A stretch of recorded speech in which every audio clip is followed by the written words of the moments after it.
Hey, how's it going? Hey, how's it going? Yeah, can you hear me? Yeah, I can hear you. Oh wait, let me just mute the stream. Sorry if I'm a little bit nervous, I guess, because I haven't been on stream before. No worries. So, were you at the protests? Yeah, so I was at the protests in the evening. So I guess if you imagine Moscow as like New York, I guess it was kind of like the Moscow version of Times Square. So Hmm. like the central part of Moscow. Um, I don't know how many people there were there, but it was a pretty large crowd. Like, I mean, obviously, I can't tell the exact numbers of people, but I was looking at Twitter feeds Right after in the what middle. went down Hmm. because I saw people like pretty much getting into vans under under the control of pretty much riot police. Um, yeah, so there was apparently a prominent Russian rapper that was there at the protests. Uh-huh. Uh, yeah. So he got arrested. He got sent in with the military police, and he said there was 21 people there with him. Hmm. Um, yeah, I can find the Twitter his Twitter feed later. I can link it to you. Okay. Yeah, but yeah, so I guess the point is all of the peaceful protests in Moscow are getting put down hard, and it's been this way pretty much since 2014 because obviously we're under a authoritarian regime. Hmm. Like I think the main objective of Putin for this protest is to keep the Russian people scared, to uh, to suppress their opinions about the war. Because as far as I understand, Hmm. Can um, I give me one moment? Thank you, the serfs, for raiding. I appreciate all your people coming in. Currently, we're talking to a Russian anti-war protester. You can continue. I'm sorry. yeah, that's fine. Just to provide a bit of a background, I'm a DGGer since like 2014, so you know I'm a hardcore liberal cuck, I guess. Okay. Yeah, so yeah, so my thoughts on the war, I think, I mean, this might be just my opinion, but I think the Russian propaganda did a really shit job of justifying this war because I think the Russian people generally feel amicable towards Ukrainians, Well, and well, isn't it? Well, that was whole all of Putin's speech. He was talking about how you're basically brother and sister nations, and all the history is tied together. I mean, it's kind of hard to make a speech about how lovely the Ukrainians are and how close you are to them while you're talking about invading. It's kind of counterproductive. yeah, exactly. Like the whole point about the denazification.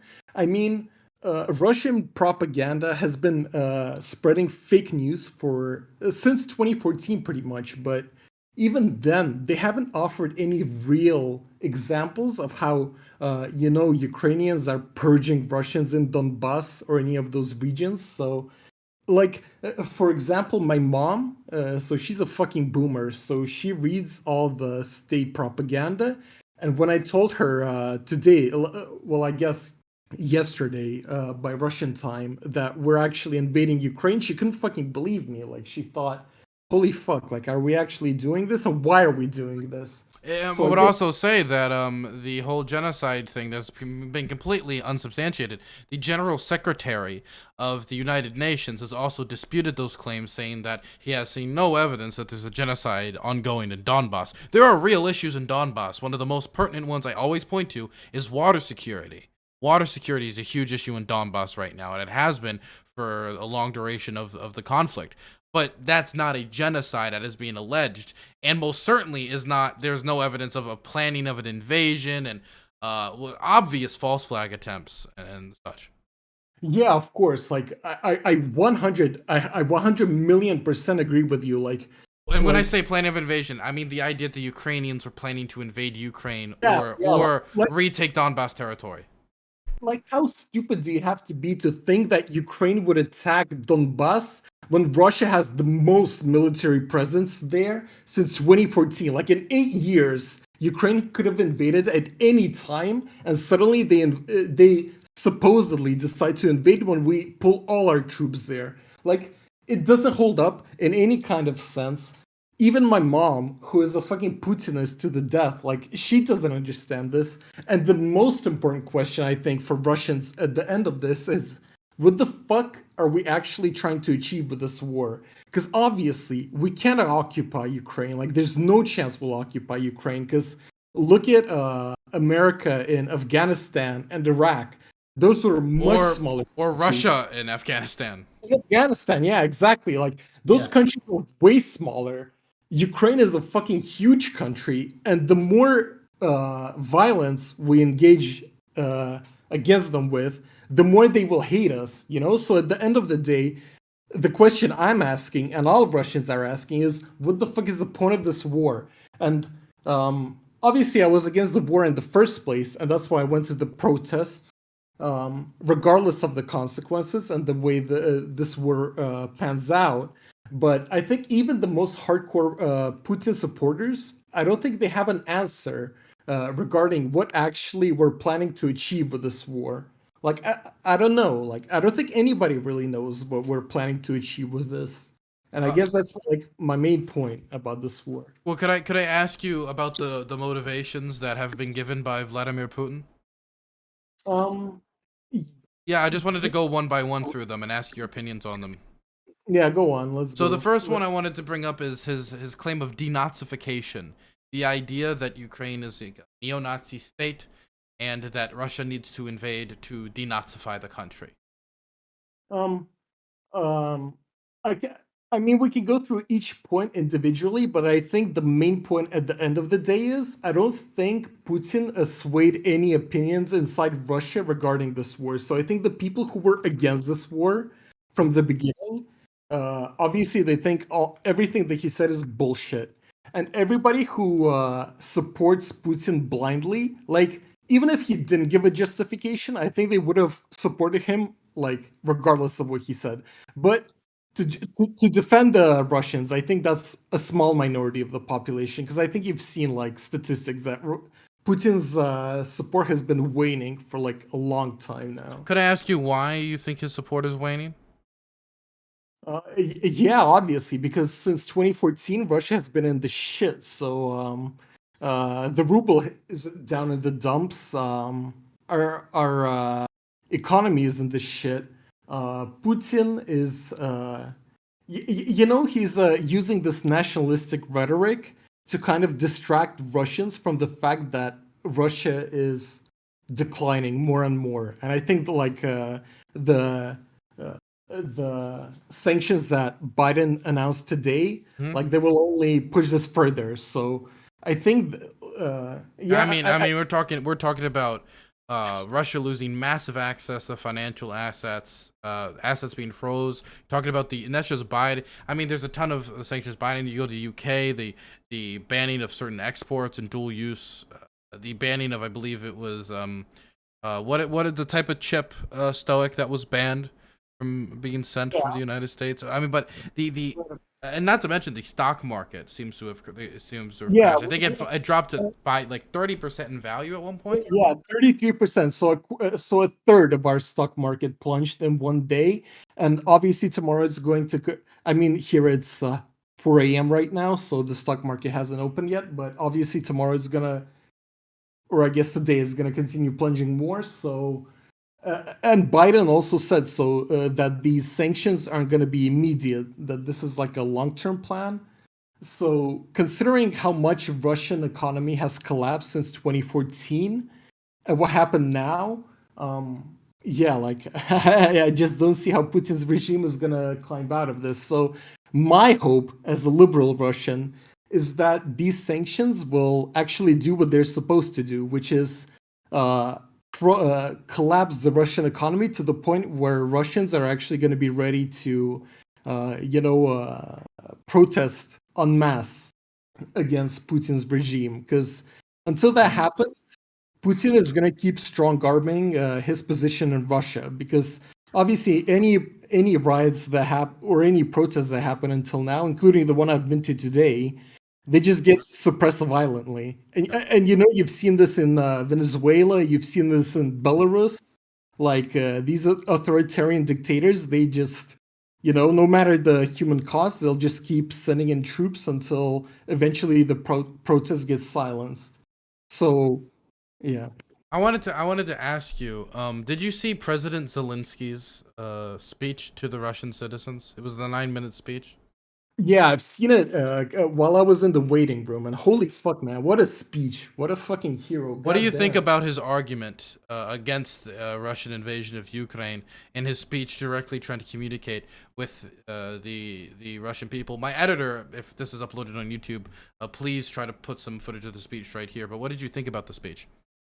I mean, I 100% agree with him. I mean, I obviously agreed with him before this because I think the Ukrainian people are just getting exploited at this point, as like chess pieces in a like chessboard against NATO. I mean, obviously, this was Putin's argument all along, and obviously, I don't know what he's thinking, but I think the casus belli for this whole war is preventing further NATO expansion. I mean, that's my guess. I guess What do you think there's. about that? Do you worry about NATO expansion? If I were Putin, obviously I would be worried about it. But obviously, my personal hope is that Russia somehow flips democratic, and then somehow China is the last authoritarian regime that's completely surrounded by democratic. Inshallah, inshallah. Yeah. I want to ask you, what is your, like, I would like to ask you, since what is the big political issues for you in Russia? Like obviously, like, your main issue is not let's go invade Ukraine. What are the issues you would actually like to see the Russian government address instead of Uh, concentrating on stuff like this? I mean, I think the current Russian regime can't address the issue. And my main issue with Russia is that it's a kleptocratic regime that is completely driven by corruption. And obviously, as long as Putin is in charge, and Putin is the strong man, and it's like a pyramid scheme all around him. Like all the people around him are the people that support his regime. So as long as he's the guy in charge and the whole system supports him and feeds him, like there's no way we can solve these issues. Like the most I'm hoping for now is either Putin suddenly dies and there's a power struggle and hopefully the democratic forces win, or even when Putin is still in charge, there's like his regime becomes so unstable that we start overthrowing him in favor of democracy. I want to ask you, obviously, the Russian police are notorious internationally for their treatment of protesters. I wanted to ask you, how did the Russian police treat you guys during your protests today? I mean, today it's the same as it has been since 2014. Because I think that Navalny has been arrested, right? Like Yeah, he's the Alexei Navalny, yeah. yeah. So we've had because Navalny before he got arrested, he's been organizing protests in What do you think of Russian. Navalny? Do you have a positive view of the man? Honestly, it's hard to say because I don't think he would make for a good president because I think all of his positions are just anti-Putin. I don't think he has like an intricate point of view, but I think he's very valuable in terms of providing Russian opposition with like a real voice. Like he's a real opposition figure in Russia, and I think he's really valuable in terms of that. But in terms of the police has been beating up protesters in Russia pretty much mercilessly since 2012 actually. So yeah, I think that's the main problem in Russia is that there's no chance to express your contrary opinion because either you get arrested or you get beat up and then arrested at protests. Like yeah, I just don't see how like how you can form a real revolution against Putin's regime in modern Russia because we have modern surveillance systems, a very aggressive police force, and the rest. Like, I tend to think that Navalny is a very good public speaker, and he's really good at making documentaries to like document Vladimir yeah, Putin's like corruption and stuff like that, and he's good at like riling up an opposition to Putin. But shouldn't necessarily be the people actually doing the person doing the legislation. I particularly have a concern about some of his views when it comes to immigrants, for example. Yeah, exactly. I think he has a very nationalist view of Russia, which is a Yeah. real problem because Russia is a very multi-ethnic nation, which is my real problem with Navalny. Yeah. I wanted to ask you back. I wanted to go back to the question about police. So I saw the report I read was that over 1,000 people were arrested. I don't know if that's accurate or not. Would you say that that's a number that would be surprising or not surprising to you, considering what you saw? Um, Honestly, I really can't tell because like when you're in the middle of a big fucking crowd and your vision is kind of limited, like you can only see the shit that's happening right around you, right? Yes. So yeah, so I've seen people being escorted by police randomly. So, like I said, I was really lucky to escape because the way the police do this in Russia is they just randomly select people. It's like a terror tactic. Hmm. It's just They're in the trying to mass. intimidate you. What was that? I didn't hear your Are they question. trying to intimidate you with these arrests? Is a Yeah, terror tactic? yeah, of course, because the message is like, even if you're just there randomly as a trespasser, you can just get randomly selected by the police to get sent to the local jail, and then at that point, God knows what's gonna happen to you, because obviously the Russian courts are, questionable at best. So, I mean, yeah, it's a complete guess what's gonna happen at that point if you get detained by the police here. So, is there any good stories or anything you would want to like highlight from your time at the protest?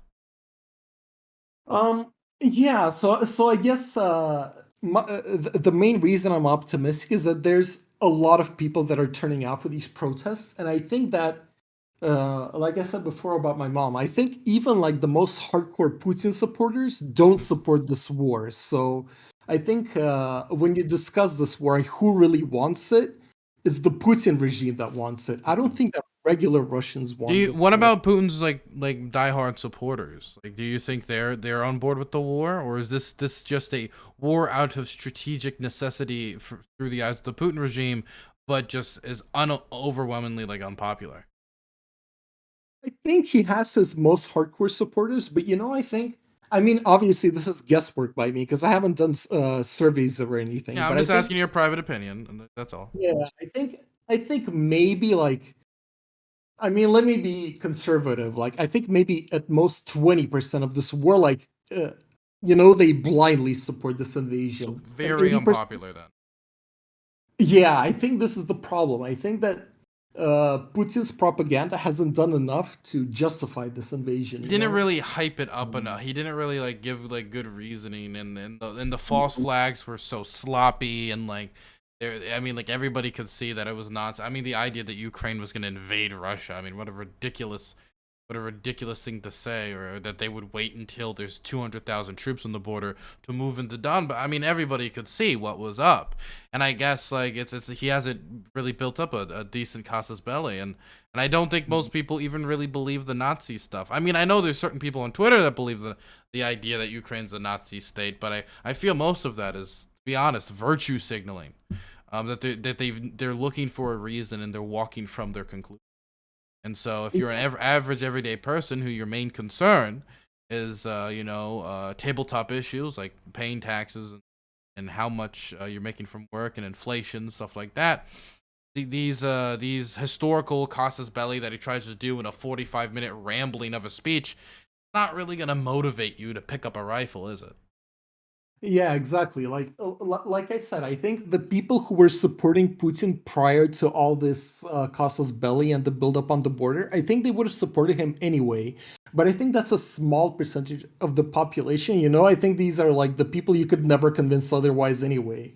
Like Putin could have said anything about these Ukrainians, and they would have bought it 100%. But I mean, I hope that this is the small minority of the population.